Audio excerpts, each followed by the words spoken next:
তারা ইংরেজিতেই কথা বলতে পারে না, দেশ চালাবে কিভাবে? তারা নাকি মেধাবী। আবেগ দিয়ে জীবন চলে না বাঙালি, আবেগ দিয়ে দেশ চালাচ্ছে। যাই হোক, আপনারা একটু ভিডিওটা দেখেন, পরের মন্তব্যটা আমি করছি। আর হ্যাঁ, ভিডিও শেষ অবধি না দেখে কেউ বাজে মন্তব্য করবেন না।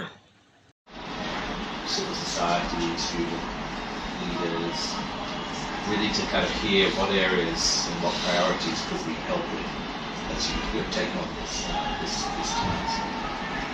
I think in your ministries already there are some very important issues, particularly in the ICT citizens, how to really build that empowerment of the youth through this process. So, thank you very much for visiting us.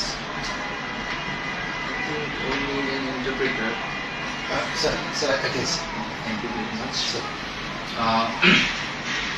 আপনাদেরকে অনেক ধন্যবাদ জানাচ্ছি আমাদের দেখা করার জন্য, এবং আমরা অর্গানাইজেশনগুলো আমাদের সাথে ছিল।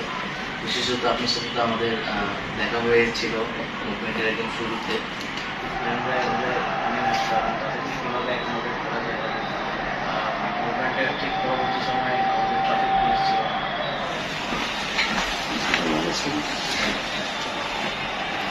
ঢাকা বিশ্ববিদ্যালয় থেকে গ্র্যাজুয়েশন করা 2 জন ছাত্র, বাংলাদেশের সরকারি উপদেষ্টার দায়িত্ব আছে, অথচ দুভাষী দিয়ে ইংরেজিতে কথা বলতে হচ্ছে। ঢাকা বিশ্ববিদ্যালয়ের নাম রোশন করলো। শুভকামনা ভবিষ্যতে বাংলাদেশের জন্য। আরেকটা কথা বলি, এগুলো নিয়ে এখন অনেকে অনেক ধরনের মন্তব্য করবেন, ওদের ওরা ইংরেজিতে কথা বলতে পারে না। অনেক আমি দেখেছি ইংলিশ ডিপার্টমেন্টে পড়ো ভালো দক্ষভাবে ইংলিশে ইংলিশে কথা বলতে পারে না অনেক শিক্ষিত মানুষদেরকে, আর ওরা তো মাত্র গ্র্যাজুয়েশন কমপ্লিট করছে, ইংলিশে চর্চা নেই। হাজার হলো বাঙালিরা যতই ইংলিশ নিয়ে পড়াশোনা করুক, ইংলিশে এত পারদর্শী হয় না। যেমন বিদেশিরা আমেরিকারা যতই বাংলা কথা চর্চা করুক না কেন, ওরা বাংলা কথা কি পারবে? অন্য কোনো দেশের মানুষ বাংলা প্রপার বলতে পারে?